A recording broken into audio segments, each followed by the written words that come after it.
Waalaikumsalam warahmatullahi wabarakatuh.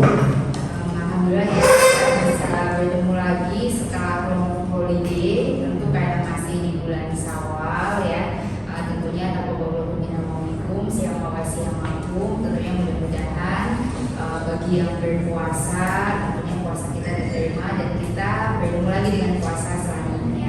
Dan juga mohon maaf lahir dan batin ya. Karena kalau kata-kata mohon maaf lahir dan batin itu tidak hanya lahir tapi di batin, bukan batin. Oke, well kita mulai pertemuan yang kedua. Mudah-mudahan teman-teman sudah membawa KUH ya, karena itu menjadi kewajiban untuk selalu membawa KUH. Dipastikan untuk pertemuan selanjutnya jangan sampai ada yang belum membawa KUH. Dan kalau ada pertanyaan boleh nggak bawa yang ada di laptop, jangan, karena nanti kalau kalian ujian itu pasti open book sifatnya dan tidak boleh menggunakan gawai atau gadget gitu ya. Well, untuk hukum waris perdata barat selalu saya sampaikan bahwa teman-teman harus memahami bahwa hukum waris perdata barat ini berbeda dengan waris Islam. Nah, karena teman-teman tuh masih, kalau yang waris Islamnya itu bertemu dengan saya biasanya masih melekat betul. Kalau betina tuh waris Islam, kadang-kadang pada saat bertanya ataupun menjawab itu masih dengan hukum waris Islam. Tetapi yang akan kita bahas adalah hukum waris perdata barat yang pada pokok-pokok atau poinnya mudah-mudahan tadi teman-teman sebelum kuliah juga sudah baca nih. Pertemuan pertama kita membahas apa? Nah, untuk pertemuan kedua ini belum bisa perbaharui ya. Materinya masih sama. Prinsipnya adalah sistematika pewarisan berdasarkan Kitab Undang-Undang Hukum Perdata, gitu ya. Karena waris barat itu kita akan belajar dari KUHP kan gitu. Tapi kalau waris Islam kita akan belajar dari kompilasi hukum Islam juga Al-Quran. Tapi kalau waris barat bukan berarti yang Muslim nggak sangat fokus, tapi untuk yang bukan Muslim harus sangat lebih fokus ya, karena ini akan teman-teman pakai. Walaupun sekali lagi bagi yang bukan Muslim pun ada kemungkinan atau possibility teman-teman menggunakan waris adat, nah gitu ya. Nah, untuk ketentuan umum pewarisan berdasarkan KUHP. Nah, hukum waris diatur dalam buku kedua. Teman-teman boleh cek bahwa buku kedua itu apa ya?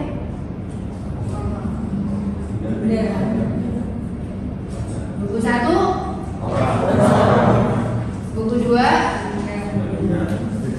buku 3, buku 4. Oke, jadi hal-hal kayak gini kadang-kadang kalau teman-teman lagi S3 kadang suka dijailin sama dosen gitu ya. Atau kalau teman-teman nanti kalau udah jadi dokter, udah jadi profesor, ditanya di pengadilan jadi saksi ahli itu KUHP itu ada berapa ya? Sepele kan? Nggak mungkin teman-teman boleh lupa kan gitu ya. Saya kadang-kadang bertanya. Nah, jadi hukum waris itu diatur di dalam buku 2 bersama dengan benda pada umumnya. Hal tersebut dikarenakan adanya pandangan bahwa pewarisan adalah cara untuk memperoleh hak milik yang sebenarnya itu terlalu sempit dan bisa menimbulkan salah pengertian. Karena yang berpindah dalam pewarisan bukan hanya hak miliknya, kan gitu ya, tetapi juga hak-hak kebendaan yang lain, yaitu hak kekayaan. Juga di samping itu juga kewajiban-kewajiban yang termasuk dalam hukum kekayaan, kan gitu ya. Jadi kalau kita bicara pewarisan, maka ini masuk dalam hak kebendaan. Tidak hanya bendanya yang bergerak, tapi pemilikannya atau kepemilikannya juga bergerak, bahkan kewajiban yang timbul, kan gitu. Jadi kalau saya punya anak Bertus, saya meninggal, dibalik nama dari milik saya sebagai ibunya menjadi milik Bertus. Nah, kalau saya biasanya bayar pajak, ya Bertus harus bayar pajak. Bukan berarti saya mati pajaknya, PBB-nya nggak dibayar, kan gitu ya. Berarti beserta dengan kewajibannya. Itu sebabnya dalam keperdataan utang pun diwariskan atau diturunkan. Liability itu diwariskan. Jadi hati-hati. Makanya saya selalu sampaikan dalam setiap mata kuliah hukum waris baik itu waris Islam maupun waris Barat, make sure kalau seperti saya orang tua saya udah lansia, saya selalu tanya, ibu sama bapak punya utang nggak? Ibu sama bapak punya piutang nggak? Ngutangin orang, karena piutang kan. Tapi saya lebih fokus kepada utang, karena kalau di dalam agama kami di Islam itu yang namanya utang itu akan menjadi penghalang bagi kami bertemu dengan pencipta, nah gitu ya, menghalangi, gitu ya. Jadi kalau piutang lebih baik, gitu ya, karena kalaupun nggak dibayar berarti orangnya yang punya urusan sama Tuhan. Tapi kalau utang itu harus dibayarkan oleh kami ahli waris. Nah ini sama dengan konsep kewarisan menurut Barat pun sama. Jadi asrin itu sama nih konsepnya. Jadi hutangnya orang tua itu nanti diturunkan secara perdataan. Nah ini harus hati-hati. Kemudian di pasal 584 KUH Perdata yang bisa bacakan Bapak? Ada tidak? Apa lagi yang bawa? Ya? Ya. Hak milik atas sesuatu perbedaan tak dapat diperoleh dengan cara lain, melainkan dengan pemilikan karena perlengkapan karena daluarsa, karena pewarisan, baik menurut undang-undang maupun menurut surat wasiat, dan karena penunjukan atau penyerahan berdasar atas suatu peristiwa perdata untuk memindahkan hak milik dilakukan oleh seorang yang berhak berbuat bebas terhadap kebendaan itu. Oke, jadi peralihan itu bisa karena pewarisan, kan gitu ya, atau melalui akta waris dan seterusnya. Nah kemudian di dalam pasal 584 KUH Perdata yang sama dengan pasal 711 Kode Sipil ditetapkan bahwa hak milik atas satu benda tak dapat diperoleh dengan cara lain, melainkan dengan kepemilikan karena perlekatan, karena kadaluarsa, karena pewarisan menurut undang-undang maupun menurut surat wasiat. Nah, saya soroti ya, ada klausul kata yang mengatakan pewarisan ini ada yang menurut undang-undang ataupun menurut surat wasiat. Nah, maksudnya apa? Karena pewarisan itu sudah otomatis berdasarkan undang-undang, contohnya anak kandung, saudara, ya. Kalau berdasarkan Islam memang ada garis keturunan ke atas maupun ke bawah. Tapi kembali lagi kita bicara menurut undang-undang, berarti yang berhak memperoleh pewarisan siapa? Sama, sedarah dan semendarah. Sedarah itu berarti anak atau karena perkawinan, kan gitu ya? Karena darah ataupun karena perkawinan. Istri itu kan bukan satu darah, tapi atau suami kan bukan satu darah, tapi bisa memperoleh pewarisan karena perkawinan, kan gitu ya? Nah, tapi karena kalau surat wasiat itu contohnya misalnya saya punya anak angkat, gitu ya, berdasarkan perdata. Ini saya nggak bicara Islam ya, saya bicara undang-undang menentukan 3 anak saya secara otomatis berdasarkan undang-undang. Saya nggak bicara hukum Islam, anak saya 3, perempuan, laki-laki, dan perempuan. Saya nggak bicara hukum Islam 2/1, maka akan memperoleh bagiannya. Lalu surat wasiat ini menyatakan bahwa 3 anak angkat saya, misalnya seperti itu ya, mendapatkan juga bagian dari saya. Kalau saya punya mertua, udah otomatis kalau berdasarkan hukum Islam. Tapi kita nanti akan lihat bagaimana hukum waris perdata Barat mengatur dan bagaimana bapak ibu saya ketika saya meninggal, apa mereka juga dapat seperti di dalam hukum Islam, gitu ya. Nah ini karena surat wasiat. Berarti apa? Surat wasiat itu men-state segala aturan atau bagian-bagian dari yang ada di undang-undang.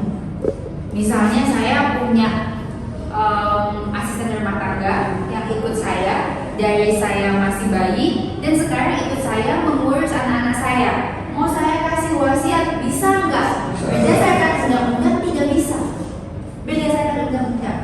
Tapi diatur pengecualian sepanjang diatur di dalam surat wasiat dan ada kesepakatan bahwa surat wasiat itu yang memberikan kepada si pengasuh saya tadi dan menjadi ART anak sampai sekarang itu tidak melanggar ketentuan yang ada undang-undang. Berarti harus mengutamakan yang memang kewajiban undang-undang, gitu ya. Nah itu dia. Oke, makanya saya sering mencontohkan ada seorang nenek yang kemudian memberikan semua pewarisannya pada asisten rumah tangganya yang merawat dia. Lalu ahli warisnya menuntut, kan gitu ya? Bisa nggak ahli waris menuntut? Bisa. Dan bisa nggak dikabulkan oleh hakim atau penetapan pengadilan? Bisa, sepanjang memang tidak melakukan tidak melalaikan dan memang merawat si orang tua tersebut, gitu ya. Tapi bisa nggak putusannya bilang lain, tetap diatur pembagian untuk anak-anaknya baru kepada si asisten rumah tangga itu pun bisa. Karena kasuistis, tergantung nanti pada saat pembuktiannya seperti apa, kan gitu ya. Tapi amanah undang-undang, maka yang diberi wajib itu adalah yang sesaudara terlebih dahulu. Bahkan istri dan suami pun ketika salah satu meninggal, ini porsinya akan berbeda dengan bagian untuk anak-anaknya. Karena pewarisan sebetulnya diutamakan untuk anak-anak dan darah. Tapi kalau perkawinan pun tetap ada, tapi porsinya beda. Hanya saja kita akan jump out ke belakang. Kalau di dalam waris Islam, kalau yang meninggal itu istrinya, maka suaminya mendapat bagian lebih besar daripada ketika suami yang meninggal, si istri ini mendapat bagian yang lebih kecil. Karena memang sistem pewarisan dalam Islam itu lebih ke mengutamakan atau 2 kali lipat lebih banyak untuk laki-laki, gitu ya. Karena apa? Sekali lagi saya ingatkan, karena Islam itu mengutamakan laki-laki, karena patriarki bukan. Justru karena memuliakan perempuan, menganggap perempuan adalah kewajiban seorang laki-laki, maka tidak hanya bagi anak laki-laki, tapi bagi seorang duda pun mendapat bagian yang lebih besar sepanjang amanah, kan gitu ya? Sepanjang amanah, maka selalu ada klausulnya. Kalau di dalam Islam, silakan nikahi 1 wanita, 2 wanita, 3 wanita, sampai 4 asal engkau mampu berbuat adil. Ini kan klausul yang berat sebenarnya. Mampu nggak sih manusia berbuat adil? Terus ada nggak uzur yang syar'i? Ada nggak alasan yang kuat bagi orang itu untuk menikah lagi? Gitu. Menikah laginya kan sebenarnya ada ketentuan. Yang dinikahi itu siapa? Janda, fakir, miskin, anak yatim. Jadi kalau konsepnya menikahi itu yang lebih dan gak sesuai, padahal anaknya 4 dan seterusnya, nah kembali ke sini bahwa ketentuan pasal 584 Perdata mengandung makna bahwa pewarisan merupakan salah satu cara yang limitatif terbatas, limited, gitu ya. Limit terbatas ditentukan untuk memperoleh hak milik, karena terbatas, kok semua orang bisa dapat pewarisan kita, nggak bisa orang lewat dapat pewarisan kita, karena nggak bisa. Makanya disebut limitatif karena terbatas.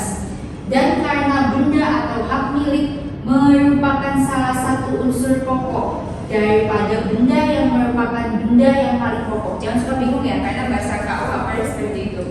Di antara benda-benda lain, maka hukum waris diatur dalam buku 2 bersama-sama dengan pengaturan tentang benda. Simpelnya, pewarisan itu adalah segala sesuatu yang dapat dinilai dengan uang. Bisa emas, bisa mobil, bisa tanah, bisa rumah. Tapi itu kan sifatnya semua benda, gitu ya. Itu semua sifatnya benda, maka masuk ke dalam buku kedua. Oke, kalau yang ngantuk boleh sambil minum, boleh snacking ya. Kemudian ketentuan umum lainnya, hukum waris diatur dalam buku benda bersama-sama dengan benda pada umumnya, karena ada pandangan juga yang menyatakan bahwa cara untuk memperoleh hak milik sebenarnya terlalu sempit dan menimbulkan salah pengertian, karena yang berpindah dalam pewarisan bukan hanya hak milik saja, ini sama seperti tadi ya, tetapi hak-hak kebendaan dan kewajiban-kewajiban. Masih sama. Oke. Oke, yang ini selanjutnya adalah sifat hukum waris perdata. Nah ini yang harus dipahami. Sifatnya sama seperti hukum waris Islam. sifatnya individual, jadi nggak bisa diwakilkan. Oh, saya punya adik saya berkebutuhan khusus, berarti jadi milik saya aja, nggak bisa. Tetap sistemnya individual, meskipun nanti pada saat pengelolaannya bisa dibantu oleh kakaknya yang normal, gitu ya. Nah, sistemnya individual, sistem pribadi, di mana yang menjadi ahli waris adalah perorangan secara pribadi, bukan kelompok ahli waris dan bukan kelompok klan, suku atau keluarga. Hal ini dapat kita lihat dalam ketentuan 852 Junto 852A KUHP tentang pewarisan para keluarga sedarah yang sah dan suami atau istri yang hidup terlama. Nah, gitu ya. Nah, ini biasanya, kalau untuk waris itu baru bisa dibagi ketika bapak ibunya sama-sama mati. Tidak. Salah satu orang tuanya mati itu udah bisa dibagi. Makanya ada bagian janda, ada bagian duda. Karena pewarisan itu tidak menunggu kedua parentsnya itu pass away. Gak menunggu mereka semuanya mati. Saya menggunakan bahasa mati ya, karena ya sama kalau bahasa undang-undang ya perkawinan, bukan pernikahan, kematian gitu ya. Meninggal atau mati itu pada kata aja, tapi berdasarkannya kematian. Makanya ada kan kalau misalnya orang tua kita meninggal atau siapapun meninggal, minta surat keterangan kematian, gitu ya. Fungsinya untuk apa surat keterangan kematian? Untuk mengurus warisan. Kalau nggak ada surat keterangan kematian, nggak bisa mengurus warisan, gitu ya. Selanjutnya sistemnya bilateral. Artinya bahwa seseorang tidak hanya mewaris dari garis bapak saja, tetapi sebaliknya dari garis ibu, sama dengan sistem hukum Islam. Bedanya hukum waris adat, apakah dia patri atau dia materi, apakah dia mendahulukan laki-laki maupun perempuan, itu bedanya, gitu ya. Nah, bedanya kalau Islam, tapi kan lebih besar laki-laki, itu bukan masalah patri atau materi, tapi itu porsinya, gitu ya, porsinya. Tapi kalau di adat tertentu, misalnya Padang, Medan, dan lain seterusnya, itu ada yang patri dan ada yang materi memang. Nah, jadi baik dari garis keturunan bapak maupun ibu sama-sama dapat. Demikian juga saudara laki-laki mewaris dari saudara laki-lakinya maupun saudara perempuannya juga begitu. Jadi kalau saya mati, saya nggak punya adik, kakak-kakak saya ini berdasarkan waris barat bisa mendapatkan bagian dari saya. Begitu juga saat suami saya mati, kakak adiknya bisa mendapat bagian dari suami saya, gitu ya. Kemudian sistem bilateral ini dapat dilihat, bisa dibacakan pasal 850, 853 dan 856. 850 ya. Pasal 850 dengan hak mengurangi ketentuan-ketentuan dalam pasal 854, 855 dan 859. Tiap-tiap warisan yang mana baik seluruhnya maupun sebagian terbuka atas kebahagiaan para keluarga sedarah dalam garis lurus ke atas atau dalam garis menyimpang harus dibelah menjadi dua bagian yang sama. Bagian-bagian mana yang satu adalah untuk sekalian sanak saudara dalam garis si bapak dan yang lain untuk sanak saudara dalam garis ibu. Oke, jadi artinya baik dari garis, jadi bilateral ya, baik dari bapak maupun ibu bisa mendapat satu-satu. Disampaikan untuk kebahagiaan, kan gitu ya. Kenapa kebahagiaan? Karena warisan itu salah satu penghiburan bagi mereka yang ditinggalkan. Coba udah sedih, ditinggal mati, ditinggalin utang, apa mana lagi tuh penghiburan, gitu ya. Makanya disampaikan untuk untuk memberi kebahagiaan untuknya. Oke, selanjutnya tadi di pasal 853 ya, silakan.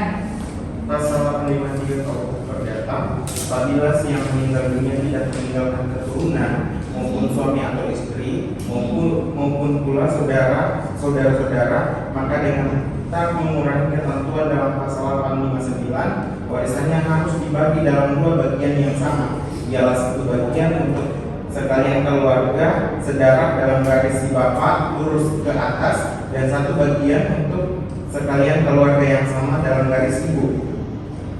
Waris yang terdekat derajatnya dalam garis lurus ke atas mendapatkan setengah dari bagian dalam garisnya dengan mengesampingkan segala warisan lainnya. Semua keluarga sedarah dalam garis lurus ke atas dalam derajat yang sama mendapat bagian mereka kepala demi kepala. Nah, jadi kalau ada kasuistis orang nggak punya anak, gitu ya, orang nggak punya anak, maka dibagi kepada keluarga bapak dan keluarga ibunya, saudaranya, atau dalam hal ini tidak punya siapa-siapa tadi ya.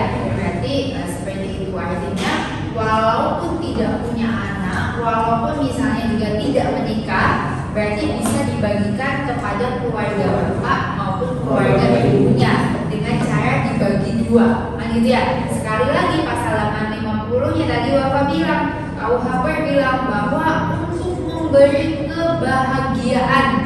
Jadi sedemikian benda atau yang namanya nominal atau material itu diberikan karena untuk menyenangkan hati, gitu ya, untuk menyenangkan hati. Jadi teman-teman itu belajar hukum waris, belajar hukum perdata, akan belajar bahwa cinta itu yang memang harus ada materinya, kan gitu ya.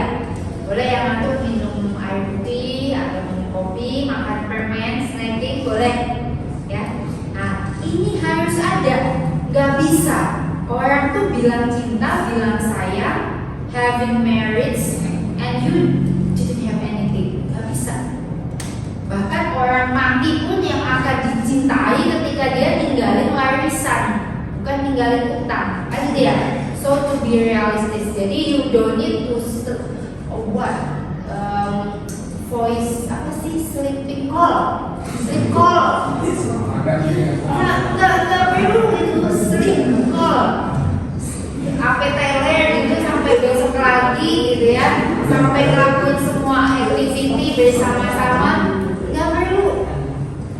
Karena kamu harus punya waktu untuk tidur, untuk besok beraktivitas, untuk bekerja, untuk kuliah. Karena hidup tuh nggak kayak gitu. Bahkan konsep kematian itu diajarkan dalam hukum waris, mau baik itu waris Islam, waris Barat, waris adat, gitu ya. Walaupun waris adat biasanya nggak secara spesifik diajari di setiap fakultas, ada yang beberapa fakultas ada yang tidak. Tapi konsepnya tinggal hanya bedanya patriarki maupun matriarki.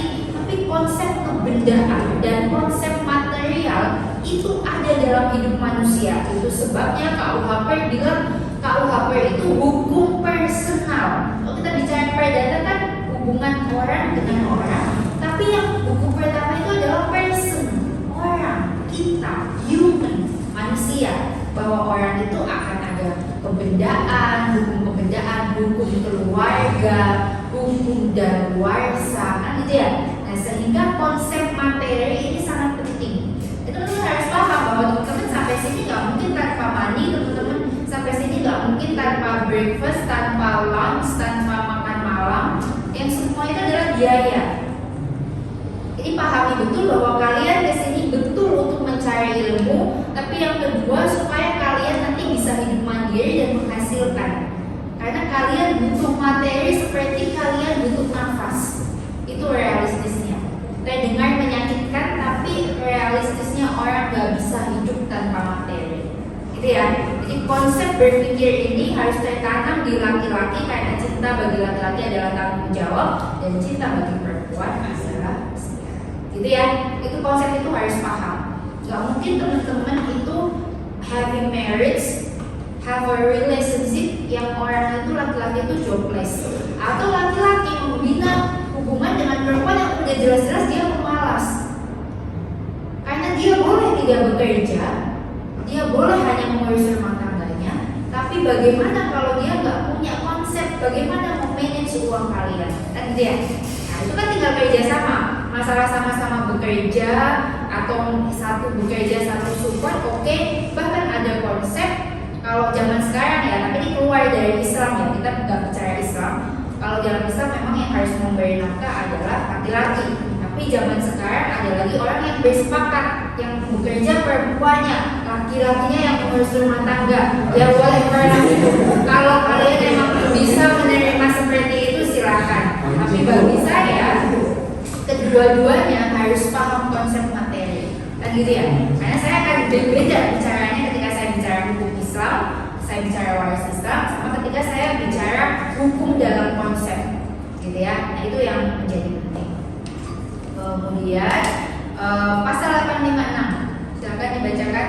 Pasal 856, apabila seorang meninggal dunia dengan tak meninggalkan keturunan maupun suami atau istri, sedangkan baik bapak maupun ibunya telah meninggal lebih dulu, maka seluruh warisan adalah hak sekalian saudara laki-laki dan perempuan dari semeninggal. Oke, jadi kalau ternyata gak menikah, gak punya saudara, tinggal salah satu saudara aja, saudara jauh, ya udah bagiannya dia. Tapi kalau nggak ada saudara sama sekali yang pernah saya ceritakan yang menjadi milik negara, kan gitu ya. Di konsep ini sama kayak di dalam hukum Islam. Jadi baik pasal 850, 853 dan 856 Perdata ini mengatur bila anak-anak keturunannya serta suami atau istri yang hidup terlama tidak ada lagi, maka harta peninggalan dari yang meninggal diwarisi oleh ibu dan bapaknya serta saudara laki-laki maupun saudara perempuan jika ada. Kalau nggak ada ya itu tadi. Oke. Kemudian yang ketiga, sistem perderajatan, yaitu bahwa ahli waris yang derajatnya dekat dengan pewaris menuntut ahli waris yang lebih jauh derajatnya. Jadi kalau masih lengkap ya diutamakan yang lebih dulu atau lebih dekat untuk menentukan tempat atau derajat seorang ahli waris berkenaan dengan hubungan keluarga. Jika seorang mempunyai derajat berangka kecil, hubungan keluarga antara dua orang tersebut adalah sangat dekat. Apabila derajat berangka besar, maka pertalian keluarga itu jauh. Nah, derajat itu maksudnya kan ada generasi saya nih, misalnya saya punya anak saya ini kan derajat pertama, anak saya punya anak lagi namanya cucu saya, kan tentu akan beda gitu kan ya. Nah ini yang kemudian diatur juga, makin dekat derajat kekeluargaan maka pembaginya semakin kecil, semakin besar pembaginya maka sebenarnya semakin jauh gitu ya, seperti itu. Walaupun kita belum masuk ke ketentuan yang lebih detail mengenai bagian-bagiannya ya, kita masih konsep dasarnya dulu. Lalu selanjutnya di pasal 109 KUH Perdata menjelaskan cara pembagian waris sebagai berikut, bisa dibacakan. 1079 silakan.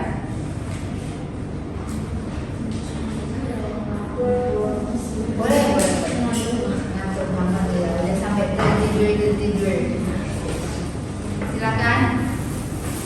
109 setelah diaturnya perihal pemasukan dan tentang apa yang oleh harta peninggalan berdasar apapun juga harus dibayar kepada seseorang atau beberapa orang dari para waris, maka ditetapkan sisanya harta peninggalan dan bagian-bagian masing-masing pancang.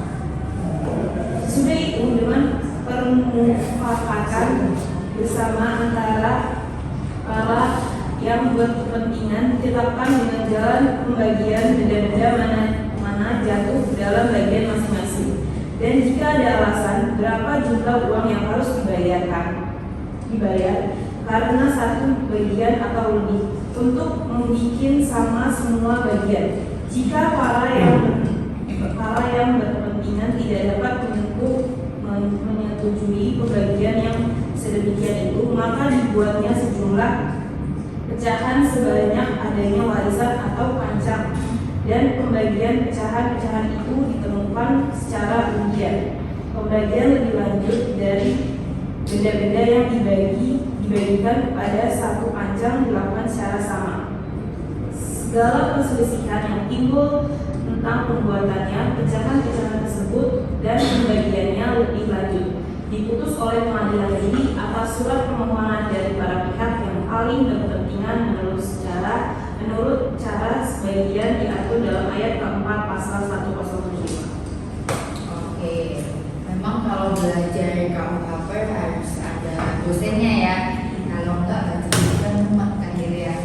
Oke, pasal 1079 bilang masing-masing ahli waris menerima barang tertentu dengan harga atau nilai sama rata. Seperti misalnya 1/2 harta warisan jika ahli waris hanya terdiri dari 2 orang saja, dan 1/5 jika ahli waris terdiri dari 5 orang. Artinya apa?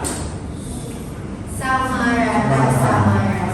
Tidak ada perbedaan laki-laki dan perempuan, gitu ya. Itu seperti waris Jawa.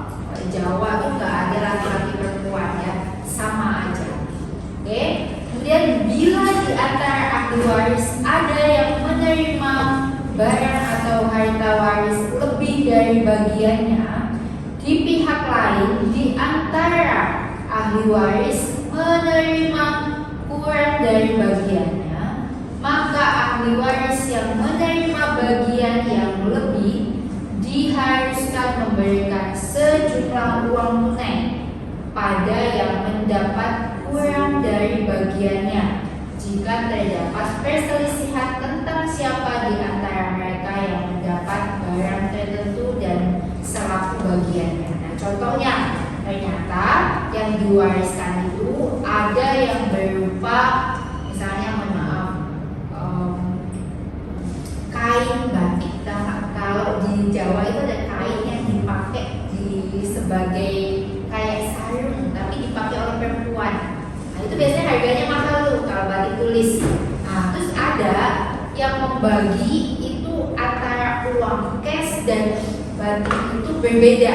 Nah, kalau ada yang merasa tahu bahwa oh batik ini dihargai 2,5 juta, oh ternyata uangnya katakanlah dibagi 150 jutaan, ada yang dapat 125 juta dengan kain batik itu, atau kalau ada yang merasa kekurangan dengan kesepakatan bisa diganti dengan nominal uang. Itu aja sih simpelnya, gitu ya. KUHP mengatur sedemikian bahwa tidak harus semua barang diuangkan kemudian dibagikan uang, tapi ada yang bisa berupa benda atau barang yang kemudian dikonversi nilainya dengan uang dan disepakati bersama. Tadi lihat. Nah, jadi seperti itu kalau dalam waris barang. Dan kemudian dalam hal ini maka hal ini harus diundi atau bisa juga diundi kalau nggak ketemu kesepakatan. Sepakat nggak kalau kita undi aja? Itu kan kayak main games. Nah, ini kau bicara sekian. Apabila tidak ada kata sepakat mengenai penentuan barang-barang tertentu yang akan dibagikan kepada masing-masing ahli waris, maka dapat dimintakan keputusan pengadilan negeri setelah menerima penentuan barang-barang tertentu. Jadi walaupun Islam tapi mau dibagi dengan waris perdata barat, maka ketika bersengketa ke pengadilan negeri ya, bukan pengadilan agama. Pengadilan agama hanya kepada pembagian waris Islam. Pasal 1080 KUHP data bisa dibacakan. Pasal 1080 dan 1083 silakan.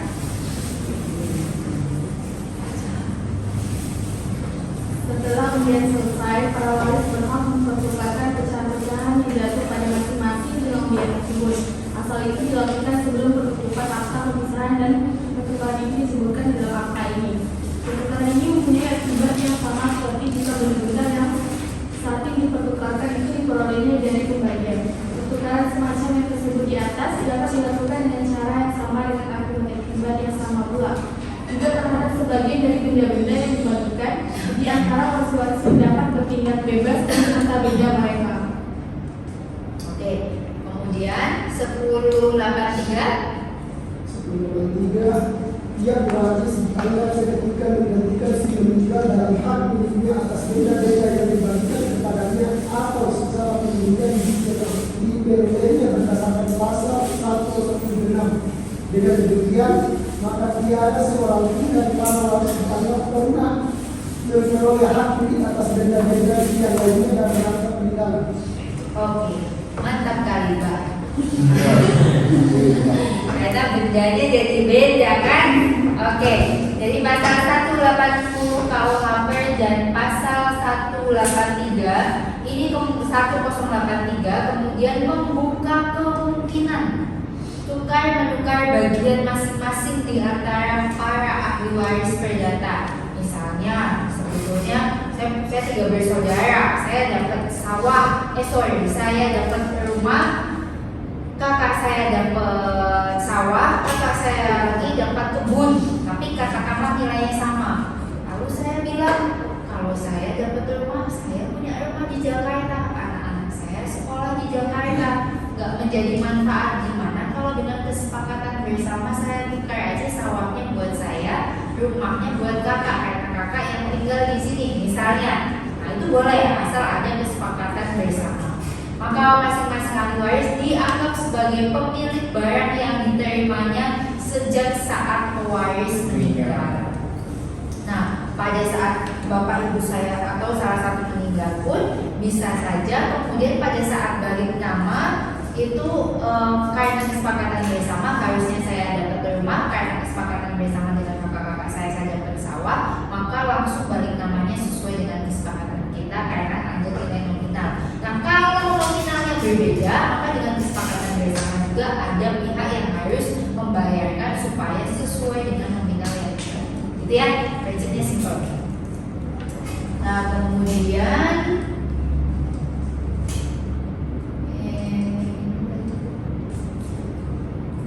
ini kemudian di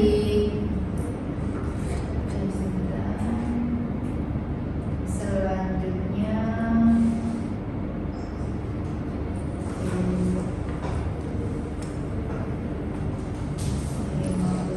oke. Nah, kemudian selanjutnya siapa saja subjek yang terlibat dalam hukum waris. Nah, ini cuma mengulang ya, yang pasti pewaris dan ahli waris. Pewaris itu orang yang meninggal dan meninggalkan harta, benda atau kekayaan. Konteks pewarisan atau konteks pewaris yang kita bahas dalam hukum waris tentu pewaris yang memiliki harta. Karena walaupun sudah mati, kalau nggak ada harta ya nggak ada yang bisa diwariskan. Makanya ada bercandaan. Jadi kalau kakak beradik itu sampai tua masih akur, bisa jadi karena nggak ada warisannya. Karena biasanya yang banyak warisannya itu bertengkar, tadi ya, akhirnya bercandaan gitu kan. Nah, artinya kan kita sebagai seorang manusia itu bisa memilih. Kita tuh bisa memilih, walaupun Tuhan yang kemudian menentukan gitu ya. Seperti bahagia itu pilihan, kuliah itu pilihan. Kalian bisa kok gak kuliah? Ya nggak sih? Bisa. Tapi kemudian sukses itu pilihan, itu juga pilihan. Jadi kalau orang bilang kita nggak usah kuliah buat jadi sukses, iya. Tapi kuliah itu nggak menjamin kalian sukses kok. Bisa aja kalian sukses nggak kuliah. Tapi kuliah memperbesar kemungkinan kalian untuk sukses. Berapa banyak sih direktur yang nggak kuliah sama direktur yang kuliah? Berapa banyak sih menteri yang nggak sekolah? Ada nggak menteri yang nggak sekolahnya tinggi? Ada. Tapi berapa banyak yang lebih banyak mereka yang kuliah? Kan gitu ya. Jadi kalian ini sedang memperbesar kemungkinan kalian untuk sukses, kemungkinan kalian untuk jadi someone who special. Kan gitu ya. Nah, jadi kuliah nggak pernah menjamin kalian jadi orang sukses, tapi kuliah memperbesar. Nah, sama aja. Pewarisan itu juga sangat dimungkinkan hanya jika kalian memiliki kebendaan, hanya ketika kalian mempunyai materi, kan gitu ya. Nah, kembali ke sini, inilah yang merupakan syarat sebagai pewaris, yaitu adanya hak dan adanya kewajiban yang harus dipenuhi pada pihak ketiga yang dapat dinilai dengan uang. Artinya pihak ketiga karena ada suami, ada istri, kemudian si pewaris. Dan selanjutnya ahli waris ini dibagi nih dalam konsep hukum perdata barat. Tadi sudah disampaikan pewarisan itu bisa berdasarkan undang-undang maupun surat wasiat, kan gitu ya. Nah, oleh karena waris yang berdasarkan kedudukannya sendiri atau with a birth atau mewaris secara langsung. Misalnya jika ayahnya meninggal, maka sekalian anak-anaknya tampil sebagai ahli waris. Kemudian yang selanjutnya, ahli waris berdasarkan penggantian atau bequeathing, yaitu disebut juga sebagai ahli waris tidak langsung. Misalnya bapak ibu saya meninggal, ya kan? Ternyata anak-anaknya udah meninggal lebih dulu, maka cucu-cucunya yang dapat, gitu ya. Karena itu merupakan ahli waris penggantian. Dan pihak ketiga yang bukan ahli waris dapat menikmati harta peninggalan. Dalam hal ini kemungkinan timbul karena KUHP data terdapat ketentuan tentang pihak ketiga yang bukan ahli waris tetapi dapat menikmati harta peninggalan pewaris berdasarkan testamen atau wasiat. Contohnya tadi ya, nggak perlu saya ulang, asisten rumah tangga, tukang kebun, or whatever you feel as a brother or a sister, bisa. Kenapa? Ini pernah ada juga sebenarnya saya ceritakan.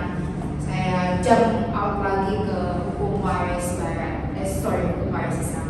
Bahkan dahulu sahabat Rasulullah itu dalam masa peperangan yang membersamai Rasulullah pada saat perang, kemudian mendapatkan harta pewaris. Bisa kan? Ternyata hukum itu pun ada di barat. Bisa karena testamen atau surat wasiat, gitu ya. Nah selanjutnya bisa dibacakan pasal 1066 KUHP. Pasal 166, tiada seorang pun yang mempunyai bagian dalam harta peninggalan dibagikan yang menerima berlangsungnya harta peninggalan itu dalam keadaan tak terbagi. Pemisahan harta itu setiap waktu dapat dituntut biarpun ada larangan untuk melakukannya. Namun dapatlah diadakan persetujuan untuk selama suatu waktu tertentu tidak melakukan pemisahan. Persetujuan yang sedemikian hanyalah mengikat untuk selama 5 tahun. Namun setelah lewatnya tenggang waktu ini dapatlah persetujuan itu diperbaharui. Nah itu sebabnya ada masa daluarsa, kan gitu ya. Nah ini makanya diatur nih. Jadi kalau ada nih, tadi bercandaan pertama adalah ketika ada kakak dan adik yang terus di sini karena nggak ada ahli warisnya. Tapi bisa jadi ini kejadian di keluarga ibu saya, benar-benar kejadian. Bapak ibunya udah mati, bapaknya bahkan mati udah puluhan tahun, sampai hari ini masih belum dibagi, gitu. Nah hati-hati, karena sekarang itu ada aturan terkait hukum agraria, terkait hukum kebendaan dan lain sebagainya, diperbaharui dengan SEMA dan lain seterusnya, yang memungkinkan bahkan kalau sudah ada surat kematian nggak dibagi-bagi, nggak dibalik nama, yang ditakutkan adalah ada ketentuan-ketentuan tertentu yang akhirnya itu diambil alih oleh oleh negara. Apalagi dalam hal pajaknya tidak diurus, kemudian tidak segera dibagi, ini menjadi permasalahan. Dan ini nggak hanya terjadi mungkin di keluarga ibu saya yakin banyak kejadian. Karena apa? Biasanya satu sama lain ini ego, mau dibagi dengan cara apa? Dengan cara adat kah? Dengan cara Islam kah? Dengan cara Barat kah? Walaupun sebenarnya biasanya sudah ada. Kalau orang zaman dahulu penyebabnya karena apa? Ada nggak yang tahu? Penyebabnya apa sih sebenarnya kalau orang zaman dulu sering bertengkar masalah waris?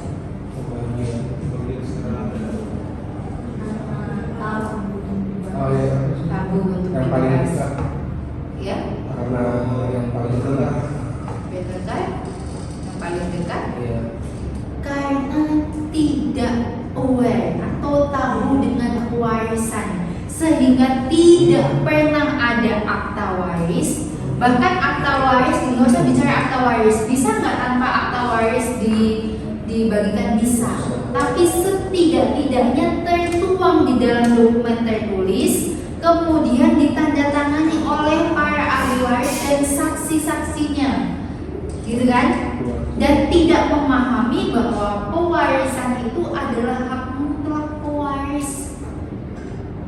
Misalnya ada bapak ibu punya 3 orang anak. Anak yang pertama orang kaya sekali, dan bahkan anak pertama ini yang membiayai bapak ibunya. Membiayai dalam arti bukan karena bapak ibunya nggak mampu, tapi selama hidup memberikan biaya rumah sakit, membayarkan asisten rumah tangga. Lalu ada anak kedua di mana dia selalu troublemaker, nggak kerja, tukang judi, banyak utang. Kayak gitu ya. Dan yang ketiga, ibu rumah tangga tapi suaminya mampu lah untuk membiayai dan tidak kekurangan. Ternyata pada saat mati, ya kan, si anak pertama dan anak ketiga tetap mendapat bagian, tapi sangat kecil. Bagian yang banyak diberikan oleh bapak ibunya kepada anak yang troublemaker ini tadi. Kalau kita bicara dalam konsep hukum waris adat, waris barat, waris sisa, nggak masuk. Tapi kembali, karena hukum waris ini adalah pilihan hukum, bahkan tidak menggunakan ketiga-tiganya dengan pertimbangan anak yang kedua harus ditolong untuk membereskan hutangnya supaya tidak masuk ke penjara. Loh, hutang itu ya bisa-bisa sampai masuk ke penjara kan, kalau nggak dibayarkan bisa masuk pidana maupun perdata kan, gitu kan? Nah, diberikan kepada ahli waris yang kedua. Maka ahli waris yang pertama dan ketiga harus paham bahwa itu hak absolut atau hak mutlak yang dimiliki oleh pewaris. Nah, sehingga selain tabu, selain nggak paham, selain nggak mau membicarakan, selain itu juga menganggap bahwa punya hak yang lebih. Padahal sekali lagi, pewarisan itu hanya salah satu cara memiliki kebendaan. Jadi something that so stupid if you guys thinking that I have a parents who rich enough, I have a grandmother and grandpa that rich enough, so I no need to me to hard work so I can get it. Salah. Karena itu kalian gak punya hak yang mutlak di dalamnya.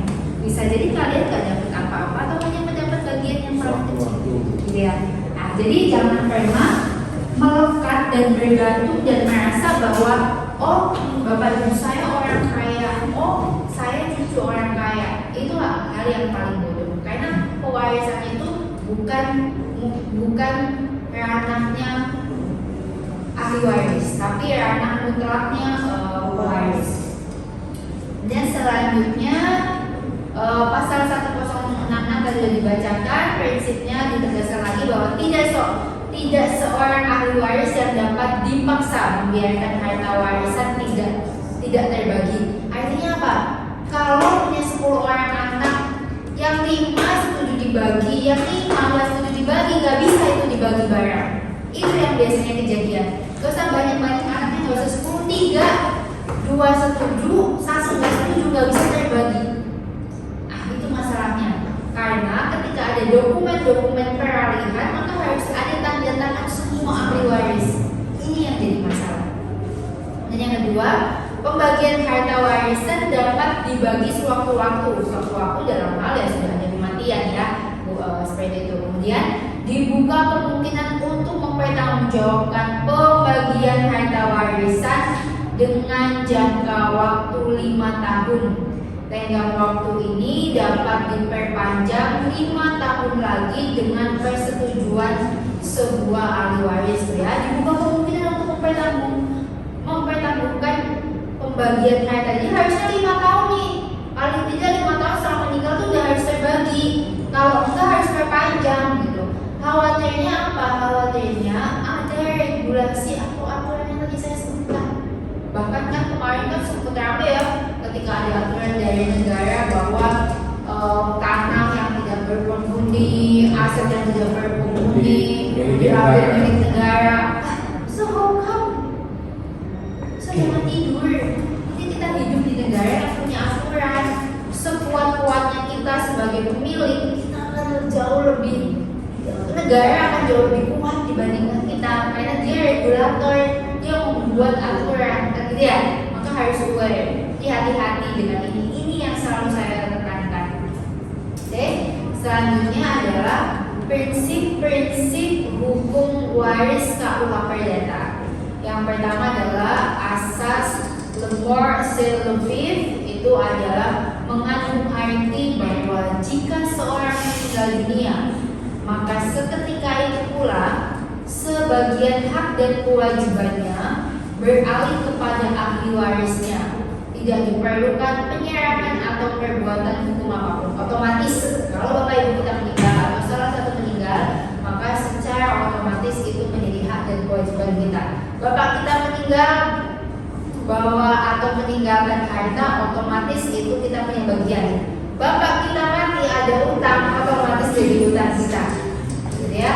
Selanjutnya asasnya individual tadi sudah dibahas, itu adalah di pasal 852 dan 852A tidak bisa diwakilkan oleh keadaan apapun. Bahkan saya pernah cerita ini kejadian di keluarga besar ibu saya, ada salah satu anggota keluarga yang ODGJ dianggap sudah meninggal karena hilang selama lebih dari 15 tahun, kemudian akan dibagi warisan, sudah dibagi, tapi ternyata ketemu di Lampung. Beneran, ini saya nggak bohong, ketemu di Lampung dan akhirnya dibagi ulang sehingga masing-masing ahli waris itu waktu itu kenapa bisa dibagi dan dianggap meninggal menggunakan penetapan pengadilan. Sebenarnya nggak menggunakan penetapan pengadilan tapi lebih kesepakatan bersama. Tapi alhamdulillahnya semua sudah berbesar hati, maka ketika ketemu dan sekarang ada di panti, maka masing-masing memberikan bagiannya yang seharusnya menjadi milik adiknya dan dikelola bersama, jadi dikembalikan ya untuk mengurus adiknya yang ODGJ itu tadi. Ini kejadian. Nah, tapi kalau misalnya bersengketa, maka bagusnya penetapan saudara yang hilang ini menggunakan penetapan pengadilan sehingga dianggap mati. Tapi penetapan pengadilan itu pun bisa dicabut kembali ketika manakala ketemu. Nah, itu teman-teman bingung kok bisa ada warna sensorik, orang itu macam-macam disebut disabilitas. Bisa karena dia itu secara mental kurang, secara fisik kurang, atau bisa jadi lansia yang Alzheimer, itu bisa jadi, atau pikun, itu bisa. Nah ini bisa, sehingga bisa dimintakan penetapan pengadilan dan ketika penetapan pengadilan sudah keluar ternyata bisa ditemukan bisa mengajukan pencabutan terhadap penetapan. Oke, selanjutnya adalah asas pederajatan. Itu tadi sudah dibahas ya, ada generasi kedua, ada penggantian dan seterusnya, serta pastinya pewarisan baru bisa dilakukan setelah ada kematian itu. Sebabnya tadi Bapak bilang, oh orang tabu, ya orang itu tabu kalau ngomong warisan seolah-olah, oh berarti kamu pengen bapak ibu cepat mati. Tidak, padahal justru membicarakan pewarisan atau membicarakan hal-hal yang riskan itu sangat diperlukan dalam satu hubungan keluarga. Sama seperti kalian menyukai laki-laki, laki-laki menyukai perempuan, sebelum kawin kalian harus hidup bersama. Kalau kita menikah, saya masih boleh bekerja tidak? Kalau kita menikah, yang laki-laki bilang, kamu generasi sandwich atau bukan? Itu harus dibilang, saya harus membiayai siapa saja. Itu harus dibicarakan dalam gaji saya sekian, yang perempuan gaji saya sekian, saya punya tanggungan ini, saya punya utang ini. Itu harus dibicarakan. Maka banyak sekali pasangan yang kemudian membuat surat pranikah, perjanjian pranikah untuk membedakan, oh kalau saya punya aset, saya punya hibah dari orang tua, atau saya punya warisan dari orang tua, atau bahkan saya punya utang, maka utang ini nggak akan bercampur. Utang ini tetap utang pribadi si laki-laki maupun si perempuan dengan kesepakatan bersama. Kan gitu ya? Oh, berarti kalau kayak gitu, kalau bikin surat perjanjian prakawin atau pranikah, orang mau merencanakan untuk cerai bukan. Stigmanya adalah justru untuk memisahkan tanggung jawab hak dan kewajiban itu tadi. Karena bicara hukum perdata, kita bicara hak dan kewajiban. Maka sudah harus dibiasakan dari sekarang untuk membicarakan hal-hal yang riskan. Apa sih hal yang riskan? Di salah satunya adalah materi. Materi itu orang awam, orang Indonesia tuh awam sekali bicara tentang penghasilan berapa, lalu mau ngambil cicilan apa, atau kita kontrak aja dulu ya sampai uangnya cukup untuk beli rumah yang kecil, atau kan kita mau KPR dulu. Itu kan orang tuh aneh bicara kayak gitu. Padahal lebih aneh lagi kalau ada orang yang mau kawin nggak ngomongin itu, gitu loh. Itu lebih aneh lagi. Terus kalian kawin, bangun tidur udah ada suami atau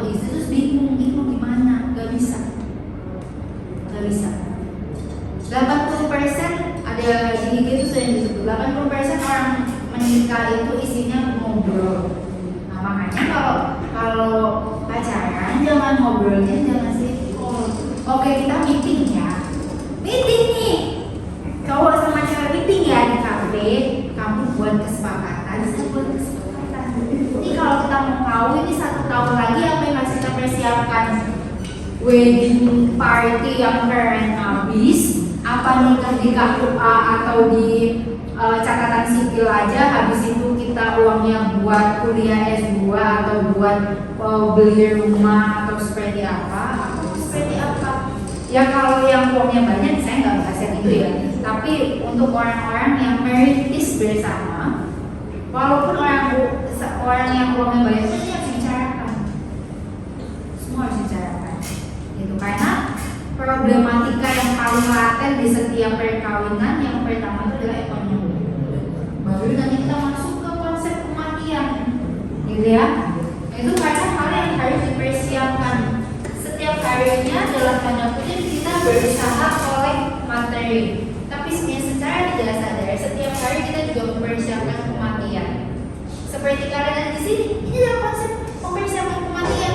Karena kalian akan ditanya. Saya rasa semua agama sama, konsepnya akan ditanya untuk apa waktu yang kalian gunakan untuk hidup. Belajar, gitu ya. Itu salah satunya.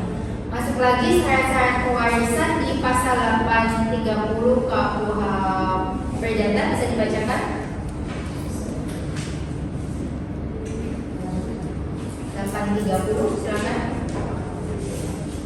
830 pewarisan hanya berlangsung karena kematian. Oke, satu pewarisan baru dapat dilakukan atau dilaksanakan kalau si pewaris itu meninggalkan warisan dan telah meninggal dunia dengan syarat satu, pasangan suami istri meninggalkan anak. Tapi dalam hal ini yang saya contohkan anaknya berkebutuhan khusus, maka seharusnya hartanya setengahnya milik anaknya kan. Nah, tapi karena anaknya masih kecil, masih di bawah umur, terus misalnya ataupun anaknya sudah udah dewasa tapi berkebutuhan khusus, maka harus diberikan kepada walinya. Nggak bisa secara langsung, gitu ya. Karena kan nggak mungkin orang yang nggak bisa mengelola uang atau dalam tanda kutip punya keterbatasan diberikan warisan secara utuh, gitu ya. Oke, selanjutnya bisa dibacakan di pasal 912 KUH Perdata, siapa saja yang dianggap tidak patut menjadi ahli waris. 912. Nanti teman-teman tandai boleh ya, KUHP-nya ditandai di pasal-pasal terkait boleh. Jadi pada saat ujian kalau udah ada tandanya nih, apa sih namanya? Slip ya, buku aja. Posit. Saya curiga nih kalau ada yang punya KUHP gak ada positnya sama sekali, dibaca apa enggak nih? Ya. 19. Mereka yang telah dihukum karena membunuh yang mewariskan, lagi pun mereka yang telah menggelapkan, membinasakan dan memalsu surat wasiatnya, dan akhirnya pun mereka yang dengan paksaan atau kekerasan telah mencegah si yang mewariskan tadi akan mencabut atau mengubah surat wasiatnya. Tiap-tiap mereka itu, seperti pun tiap-tiap istri atau suami dan anak-anak mereka, tak diperbolehkan menarik sesuatu keuntungan dari surat wasiat si yang mewariskan. Oke.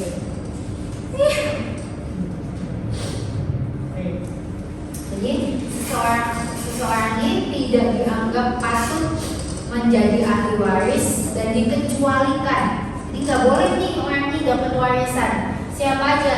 Ia yang dihukum oleh hakim, berarti sudah ada putusan yang ingkrah ya, bahwa si ahli waris ini membunuh si pewaris. Kalau dilakukan pembunuhan, maka si pewaris ini walaupun anak kandungnya tidak diperbolehkan oleh undang-undang menerima harta warisan. Nah, gitu ya, satu. Dan yang kedua, mereka yang dengan putusan hakim pernah dipersalahkan karena memfitnah si pewaris, tidak hanya membunuh, tapi memfitnah, gitu ya.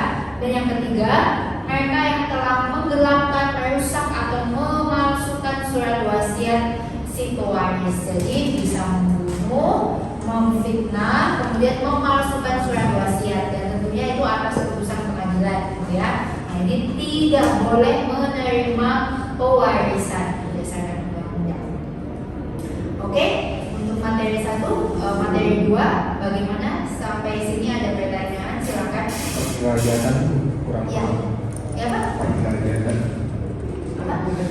sifatnya perderajatan.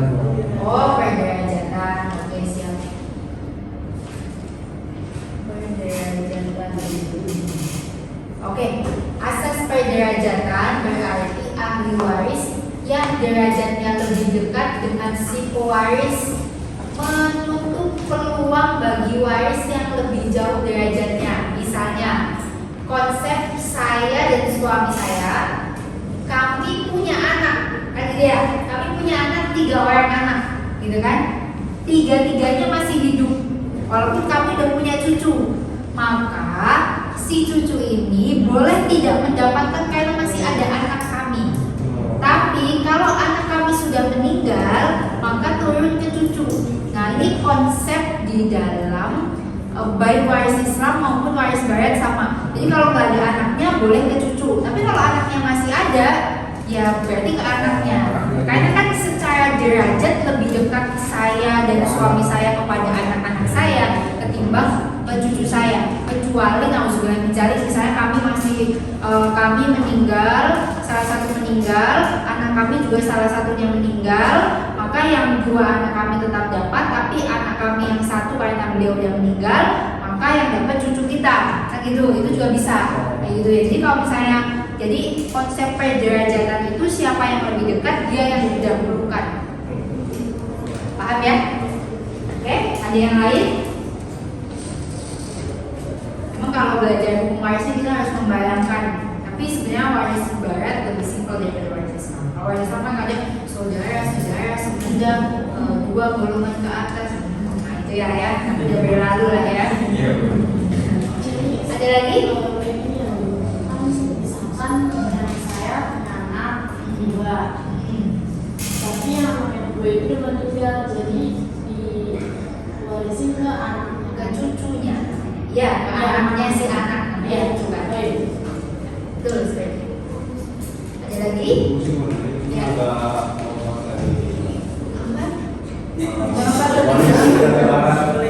Ya. Jika waris meninggal terus kemudian meninggalkan istri dan anak itu, cuman sebelumnya pada saat waris masih ada, berperkara lah, hampir pengen perceraian ke pengadilan, namun belum ada putusan atau lanjut ke persidangan gitu. Nah, kalau di dalam waris itu Waris Islam ya, ditanya waris Islam. iya, bukan Oke. waris Islam ada apa namanya, penjelasan nggak sih kalau misalnya belum ada persidangan atau putusan dari si istrinya ini bisa tidak mendapatkan bagiannya gitu dari waris. Oke. Konsepnya mau dijawab pakai Islam maupun Barat sebenarnya konsepnya sama, hanya beda sedikit. Konsep perceraian dalam Islam itu ada cerai agama. Ketika jatuh talak dari suami, apalagi talak 3. Nah, apa sih bedanya talak 1 sampai dengan talak 3? Dan kenapa talak itu ada pada laki-laki? Kalau perempuan itu biasanya sedikit-dikit, kayak kalau pacaran dikit-dikit putus gitu ya. Kalau menikah dikit-dikit cerai gitu kan, karena lebih emosional. Itu juga sebabnya kenapa chef atau koki itu banyak yang laki-laki. Ada lompat saya, selain karena chef itu banyak laki-laki karena harus punya fisik yang kuat, tetapi kondisi laki-laki dianggap lebih stabil secara emosional. Nah, kembali ke konsep perkawinan, kenapa yang punya hak talak itu adalah laki-laki, gitu ya? Karena kalau diberikan kepada perempuan dikit-dikit cerai, misalnya gitu ya. Tapi laki-laki juga sebenarnya pada saat pemberian talak ada beberapa hal yang harus diperhatikan. Apakah pengucapan talak itu pada saat emosional atau tidak? Misalnya kayak gitu ya. Nah, sekarang pertanyaannya bagus. Ada suami yang menalak istrinya nih, sudah secara agama, tapi belum ada putusan dari pengadilan, kayak gitu ya. Kalau secara agama dia sudah bercerai. Kalau misalnya dianggap talaknya itu memenuhi unsur dan rukun di dalam pemberian talak, tidak saat meletup-letup saat bertengkar, misalnya gitu ya.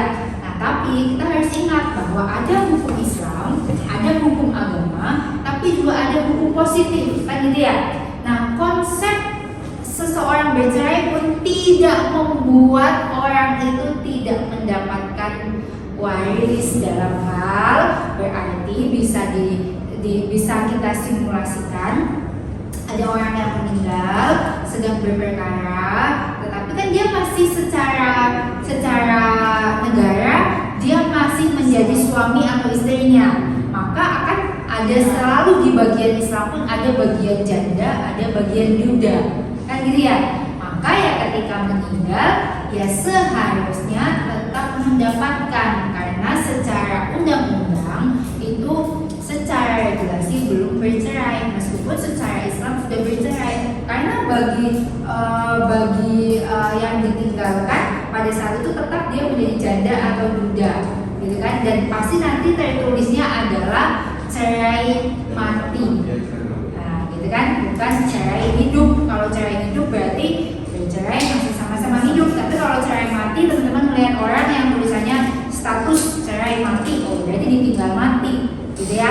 Nah, itu bedanya yang bagus. Cuman konsepnya seperti itu, karena kita harus meyakini betul kita misalnya sebagai muslim kita menganut hukum Islam, tapi kita jangan lupa kita hidup di negara yang punya aturan dan kita bukan di negara Islam walaupun majority adalah orang Islam, gitu ya. Jadi konsep itu harus ada, dan untuk duda dan janda tetap ada bagiannya. Bedanya hanya bagiannya untuk janda misalnya 1/8, duda 1/4 karena duda lebih banyak. Itu ya konsep. Oke, ada lagi bisa dipahami ya? Ada lagi? Bagus ya, harus kritis. Jadi kalau nggak beda. Kalau hidup tetap dalam hidup. Kenapa? Kalau cerai hidup. Kalau cerai hidup ya nanti kesepakatan. Kalau cerai hidup kan berarti orangnya nggak mati dong. Gimana? Gimana cara bertanggung? Cerai pada saat itu kemudian si waris meninggal. Ya, itu namanya bukan konsep warisan, berarti itu udah di luar perkawinan. Kan pada saat berpisah pasti ada kesepakatan pembagian harta. Bukan konsep warisan dong. Konsep warisan kan konsepnya mati. Kalau udah bercerai kan berarti nggak ada warisan. Nah, tuh kan. Tuh orang hukum tuh harus sangat jeli. Orang hukum tuh salah statement itu salah tafsir, ya. Nah, oke, ada lagi? Ya. Kalau ada orang tua yang bercerai, Orang tua bercerai, oke.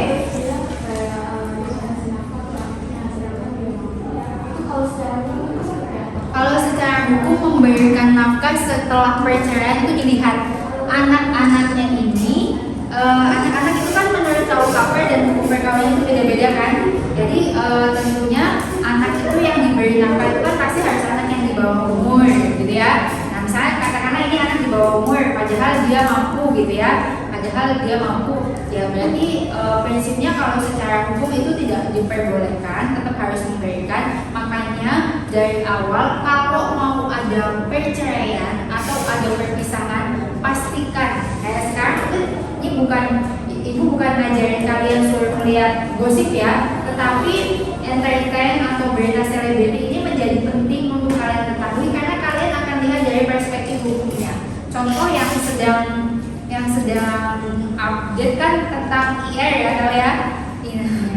Saya nggak bisa sebut namanya ya, sama sekarang yang perempuannya ini yang inisialnya W ini sedang memperjuangkan supaya setelah bercerai tetap mendapatkan nafkah untuk anaknya karena anaknya masih di bawah umur. Nah dia harus memperjuangkan itu, apalagi kalau dia bisa membuktikan adanya perzinahan, adanya pidana, itu jauh lebih bagus gitu loh. Karena nanti ketika tidak terpenuhi nafkah bisa menuntut, walaupun pada saat implementasinya banyak sekali orang yang sudah bercerai lalu si bapaknya nggak memberikan nafkah kepada anaknya lagi. Ya sebenarnya itu bisa dituntut secara hukum meskipun sebenarnya seharusnya itu bisa selesai sebelum persidangan, sudah ada kesepakatan bersama, lebih enak. Maka sekarang ada namanya co-parenting. What is co-parenting? Co-parenting is an agreement parents to parents, gitu ya. Orang tua dengan orang tua means laki-laki dan perempuan yang mau bercerai, mereka sudah bersepakat memang untuk bercerai, kemudian memberikan nafkah kepada anaknya dan kewajiban kepada anaknya. Karena kalau dalam hukum Islam bahkan ada mut'ah ya, yaitu pemberian kepada jandanya kayak gitu ya. Nah itu akan jauh lebih baik, meskipun kayaknya aneh ya, kok orang bercerai masih damai, kalau damai ngapain bercerai, bukan. Tapi secara prinsip mereka nggak bisa menemukan lagi kecocokan. Contoh yang saya bisa sebut namanya, kayaknya contoh yang menurut saya cukup baik, misalnya Anji gitu ya, bercerai dengan mantan istrinya, dan sampai saat ini dia masih membiayai anaknya, bahkan masih bayar listrik ke rumahnya dan lain sebagainya. Kan itu jauh lebih indah karena ya memang orang tuanya nggak bisa sama-sama, dan ada bekas suami, ada bekas istri, tapi nggak pernah ada bekas anak, kan gitu ya. Nah maka ini yang harus di-clearkan. Maka kalau tadi pertanyaannya padahal bisa memberikan nafkah tapi nggak mau, ya seharusnya ini masuk ke dalam poin kesepakatan, dan nanti ketika misalnya ada masalah bisa diperkarakan, walaupun ya sulit lah ya. Hukum-hukum keluarga ini bukan something yang potensially untuk dimasalahkan. Makanya kalau udah berkaitan dengan keluarga, hukum kekeluargaan ya lebih baik kesepakatan bersama. Makanya ya sedapat mungkin teman-teman gini. Oh, saya juga pasti masih belajar dalam hal ini karena nggak pernah ada pernikahan yang ideal ya. Tapi setidak-tidaknya teman-teman dari awal itu harus paham bahwa intinya menikah itu isinya hak dan kewajiban. Tapi lebih banyak kewajiban. Nanti ya, suami istri harus melayani suami dalam konteks-konteks banyak hal. Itu juga suami harus melayani istri juga, artinya kan memberikan nafkah, memberikan tempat tinggal yang cukup dan sebagainya. Intinya kan hak, kewajiban ya, hak disayangi, hak dinafkahi, itu kan yang enak-enak. Tapi yang harus dibicarakan itu justru yang nggak enak-enak, gitu ya. Kalau mau perpisahan, bicarakan dulu hal nggak enaknya. Oke, sekarang kayaknya udah muak banget, tapi kalau berpisah apa iya sih lebih enak? Apalagi dalam hal udah punya anak banyak misalnya. Makanya kalau ada orang yang suka bilang kayak gini, boleh di-challenge ya, karena masing-masing punya pendapat. Mempertahankan pernikahan yang tidak sehat itu tidak lebih baik daripada tidak berpisah karena anak. Kasihan dong anaknya, anak yang harus gak enak. Padahal dia gak pernah minta lahir kok. Yang melahirkan anak itu kan orang tua. Maka ketika ada yang bermasalah antara orang tua dengan orang tua, ya baiknya yang menyelesaikan orang tuanya. Jangan memberi pilihan yang A lebih enak dari B, B lebih enak dari A. Padahal sebenarnya masalahnya ada pada kedua orang tuanya. Ya kedua orang tuanya lah yang harus merendahkan diri untuk menyelesaikan masalah. Gitu ya. Nah, mungkin itu sih dalam hukum keluarga yang bisa saya gambarkan. Bisa saling tuntut tuh bisa. Tapi dalam hukum keluarga upayakan untuk membicarakan itu dari awal sejauh dan secepat mungkin. Ada lagi? Ada lagi? Atau cukup? Cukup ya. Iya, nanti kalau kita tambah lagi tadi siapa tadi yang nggak terlambat? Siapa? Bintang sebenarnya nggak terlambat ya. Karena tadi saya bilang ke teman-teman, ibu bisa mulai lebih cepat. Saya bilang semuanya udah datang, udah. Ternyata bintang belum datang, tapi bintang sebenarnya tidak terlambat karena tadi kita mulai lebih cepat. So I have to say sorry about it. Oke, mungkin itu. Nanti kalau teman-teman di depan misalnya ada info Pak Joshua bisa masuk lebih cepat, itu sebenarnya boleh info ya. Karena kalau 10.50 ke 12.20 sebenarnya nggak di jam ideal ya. Kalau di jam 12 tuh udah bukan jam yang proper gitu buat belajar. But well, sudah diisi daftar hadir?